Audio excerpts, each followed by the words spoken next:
Department. I'm sitting here looking at chemtrails right now in Dallas. But I called the Sheriff's Department and asked them, what is this? And they looked up and they said, well, it's contrails. I said, no, it's not. I said, look at it. It's a tic-tac-toe board. And he looked at it for a minute, and he said, you're right. He says, but we don't have any jurisdiction over that. He said, but you need to call the FAA. So I called the FAA yesterday, called them both in San Antonio and over here in Fort Worth.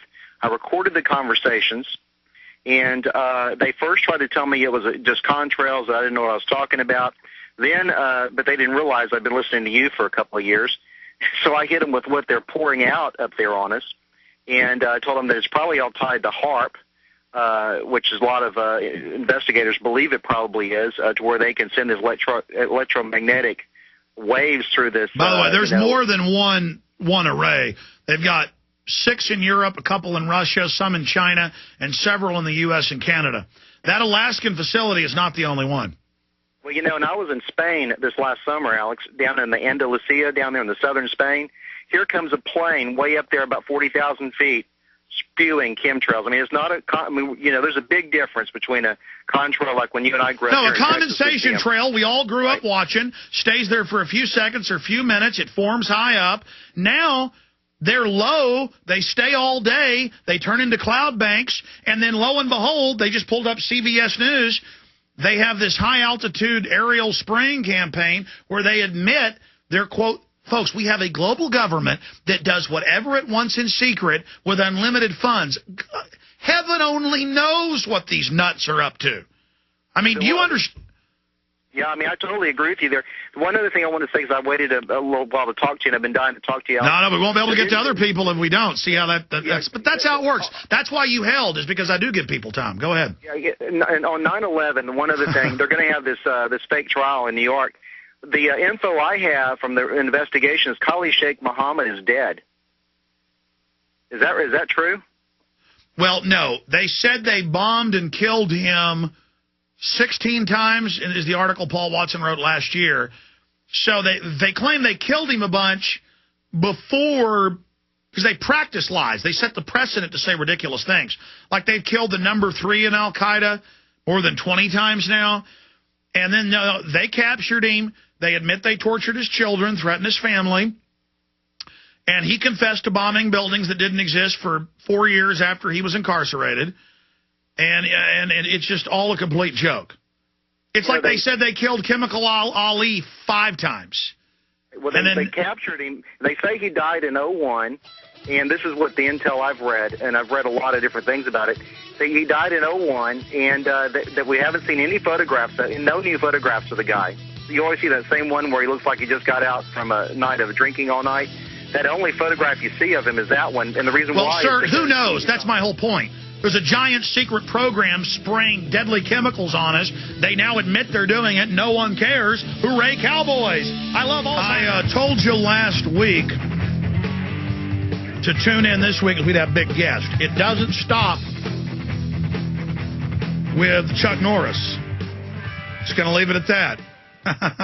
We got other really informative, groundbreaking, first-time visiting guest later in the week, including one tomorrow at 11:30, 30 minutes into the show, 11:30 Central. So I'm certainly excited about that. Not quite as excited I am about the Luby's cafeteria food they just brought in, though. I'm in a hokey mood today. Quite a carbon footprint, though, with that evil steak. Nothing like a cafeteria chopsteak for you, huh? Yeah, Craig just gave a eugenics quote. He said, if we kill off all the grannies, we could get through Luby's quicker. No, Luby's wouldn't have that niche market of grannies, and so those of us that like granny food won't be able to get it occasionally twice a year when we want it. You see, that's what the eugenicists think. They think if they wipe out certain ecosystems of human activity, that will leave more for them. It actually creates less. We need 50 billion people to export giant space cities, deep space. Oh, my God, the vision of humanity, if we would just widen it, it's just unstoppable. Where is the race consciousness of humanity itself to people the stars, that pioneering spirit. If you took transplants from the 17 and 1800s from the United States and trained them and brought them up today, we would already be on distant Pluto with giant star cruisers on their way to the nearest habitable planets. Guaranteed. Now, the globalists have already sent their probes out. They've got a lot of suppressed secret technology. They have that spirit, but it's twisted. They want us to forget about the real technology, forget about real issues, forget about the wonderment of the universe around us, and walk into gas stations with our hair sticking up and grab a case and sit there with the guy behind the counter and go, I hope the Cowboys do it again today. They ain't been doing too good. I was sitting there in a line trying to get my wife and I some coffee. She's out in the car with the kids. As 5 adult men in front of me at this little gas station in our neighborhood, and they didn't care about the Cowboys. The guy behind the counter didn't care. It was just what men do. And they'd walk up and put their beer down. That's what's manly. And they'd sit back and talk about the Cowboys with people. And I'm not saying you're bad if you like the Cowboys, but give me a break. The country's overrun with criminals. Men should be feverishly running around at city council and warning their neighbors and acting like men and saying, we've got to do something, we've got to rally, we've got to warn the people. You should be doing what I do. I'm actually normal. You are abnormal. And I'd walk and I'd watch the guy behind the counter. He was totally bored up, but he understands it's like the greeting, the pleasantry is, yes, Cowboys. It was a foreigner. Cowboys. They would all have a cowboy discussion. By the way, did the Cowboys win Sunday? I mean, this is what really matters. You don't think so? I think I'm going to throw up. I mean, I really do. I mean, get me out of here. You have a scientific dictatorship on record poisoning your water supply and saying they're doing it to brain damage you and sterilize you. They're openly been caught putting cancer viruses on the vaccines on purpose to sterilize you. They are spraying you with aluminum dioxide on purpose, and all you care about is the Cowboys. They lost to San Diego. That's the Chargers. I can show off that I know these things.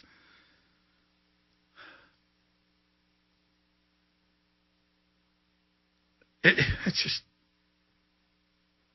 I can't believe it. All right, that's enough. I can't spend 10 minutes with the next caller, but I do want to hear from everybody. Paul in Canada, you're on the air. Go ahead. Hi there. Hey, buddy. Hey, just be quick. Just a couple points. I have a longtime friend. He has a girlfriend who has an immediate family member in the RCMP, and the guy's probably like 20, 21 years old. And, when he's in training, he's telling my friend, I just can't wait to get in there and rough people up and, spy on people and stuff like that. And they love him in there. They let him go on and get his own car within the first couple of weeks or month. And this is really the mentality of the people here in Canada that are signing up, and it's pretty scary to see these little, basically Nazis running around, I don't know if you want to comment. I just had a couple of things. Real men would be embarrassed of talking and acting like that. And no, I mean, they look for unstable video game players who were failed jocks, who weren't really popular but wanted to be, and who were bullies who finally got stood up to. And they say, I'm getting a badge and gun, then nobody can stand up against me. And I know there are good police out there. They send us information, and they don't like the bad cops. But the system wants the bad cops. Let me tell you, I was in Canada, got off the airplane. They said, the guy had a French accent. He said, come with me, Mr. Jones. And they just relished laughing at me and screaming at me. And I thought, man, I couldn't imagine being such a coward and such a petty person that I would enjoy exercising